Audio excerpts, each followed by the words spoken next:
We all have dreams and goals and things that we want to achieve, things we desperately want, but for some reason we just can't put in the work to do it.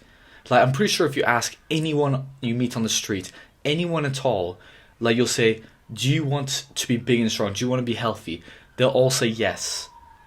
But they won't be able to go to gym. They're not able to eat clean. They're not able to exercise. So they all want this one thing, which is to be healthy, strong, fit, muscular, whatever it is. But they're unwilling to actually do the work that gets to it. Most people will have dreams that they desperately want to have, that they'll dream of, that they won't be able to sleep because they want it so badly. And yet, they won't be willing to put in the work to actually get it. What they want is behind this wall, and in order to actually get to what you want, you need to climb over it. But people are so unwilling to just do that. They'll just procrastinate and wait on the other side of the wall, hoping that the thing jumps over the wall and comes to them. They just procrastinate their dreams until they don't have enough time, until they realize one day, oh, I've left it too late. Now I'm 70 years old and I'm dying, and I could have done this thing, but now it's too late. Now I don't have any time left. Now I've let my dream slip away. And I think that is probably one of the most painful things you could go through as a human, is having this pain of regret, knowing that you could have done something, you could have been someone, and all that stood in your way was a little bit of work, but you procrastinated actually putting in that effort, and now you're unable to do it. And now you have to just sit back and just live in that regret, that pain of regret that you could have done it. For most people, I would say that this is the dream of being fit, of being healthy. Like, for men, it'll be to be more muscular. For women, it'll be to just be skinnier or to be healthier, or to be fit. I'm going to say that everyone wants to be that. Every man wants to be muscular, or at least healthy and fit. And the same is true for women.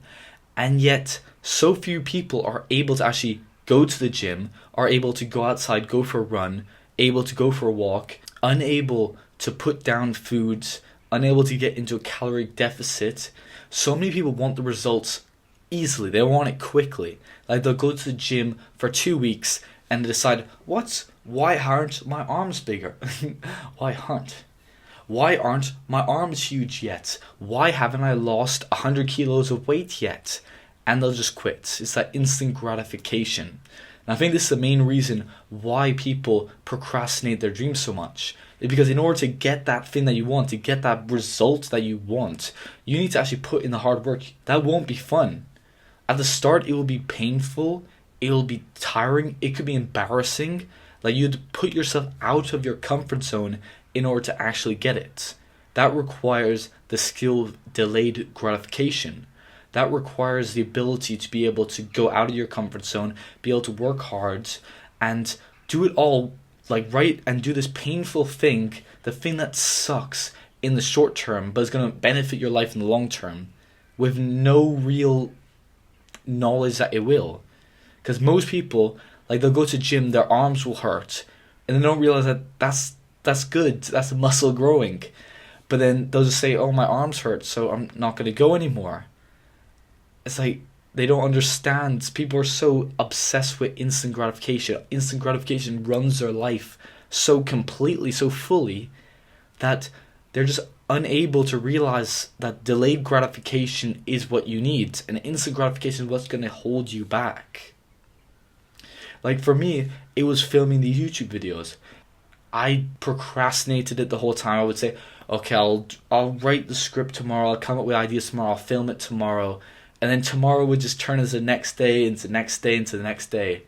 And it's just so easy to procrastinate on your dreams because it requires you going out and doing something painful, going out of your comfort zone, not just living your same routine where you're used to everything, everything's comfortable, you know exactly what's going to happen. Because in order to do this, you have to put yourself out there. And that's what a lot of people don't like doing. But that's a pain, that's a price that's required for you to actually fulfill your dreams, for you to actually improve yourself.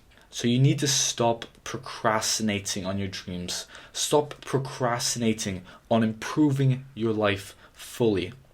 Because if you just sit back and think, like, just don't think of anything, turn off your phone, turn off your computer, turn off TV, just eliminate all the distractions. You know right now what you want to do. It's in your brain.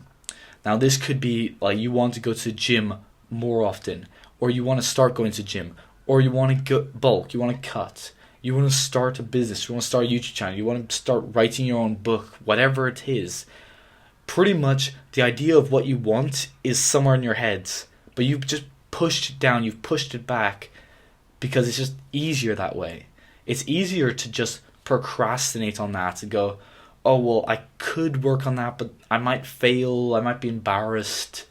So I'll go like play some video games, or I'll go out drinking or something like that. Or even I'll just do this work that's I've been doing for like the past 5 years and I know how to do it.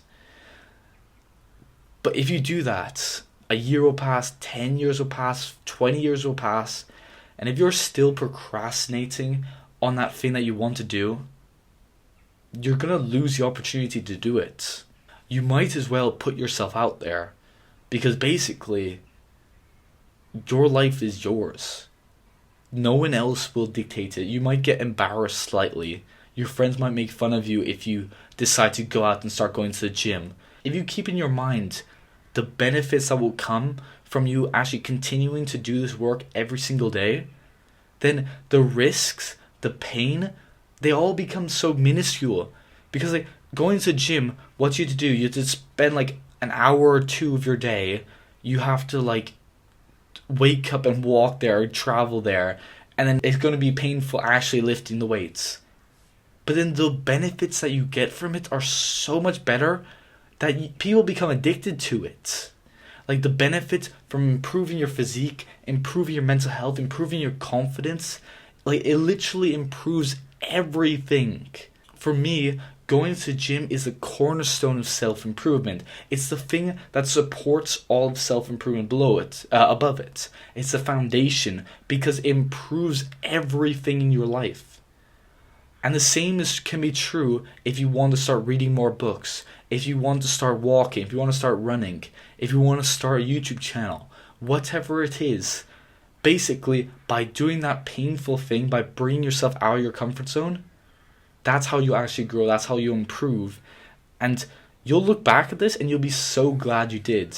Because even if you fail, even if you get embarrassed, more than likely, actually, almost certainly, you will be prouder looking back knowing that you tried and failed, rather than if you didn't even try at all and now you have to look back with that uncertainty that, ooh, if I did it back then, where would I be now? Would I be successful now? Would I be happy now? So that's the thing, you have to look forward like a year, look forward 5 years, look forward 10 years to who you will be in the future, and see, will they be happy with the decision that I make today? Will they be proud that I decided to go to the gym, and even if the workouts are shit at first, just try to improve, try to become consistent, or if I just use that hour to play video games? Like, which will they look back on and be prouder of? Like, I know I've just started my fitness journey. Like, I've been training to gym consistently for about 2.5 years, I think. Like when I look in the mirror, the only thing I really feel is just gratitude for my younger self. Gratitude that he decided to go to the gym. Gratitude that he went there, lifted heavy, trained hard, and just kept on going, even though he felt discouraged. Even though when he started, his arms were like this, there were twigs. Like, I'm just proud of my younger self for doing that. I look back with such pride that my younger self was able to do that, so that me now can benefit from the work that he did, through the pain that he went through.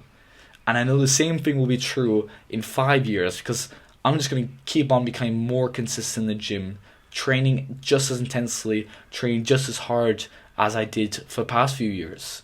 So looking back, I know my future self will be proud of my current self. So the message is just, you cannot procrastinate on your dreams, because otherwise you're gonna the time will pass. Like, regardless of what you do, the time will pass, and you might look back and realize, oh, I could have been so great. Like, the potential was there. Like, people who were less talented than me, people who didn't have what I had, who actually just had the balls to go and try it, they are successful now. They have this thing that I want because they did the work, because they had the balls to go out of their comfort zone and try it. Whilst I don't have that thing because I didn't have the balls to do it. That is probably one of my worst nightmares. I know David Goggins was talking about that. His nightmare was going up to heaven and God showing him a list of things like pull-up record, Navy SEAL, motivator, offer, all these lists of accomplishments. And he said, that's not me. That's not me. And he said, that's who you're supposed to be. And that just sounds horrible. Like, can you imagine just living this mediocre life where you didn't achieve anything, you didn't go out of your way to do anything, and having your potential point at you and said, that's who you're supposed to be, that's what you were supposed to do. For me, that sounds like a nightmare. And that's one of the things that I'm going to use to motivate myself when I don't feel like doing something. When I don't feel like putting in the hard work. When I don't feel like doing something that I know will benefit my life in the future. And I just want to do something that will waste time or whatever. So thanks for watching this video. If you liked it, please like the video and subscribe to support a small, unconventional self-improvement YouTuber. Thanks for watching, and I'll see you in the next video.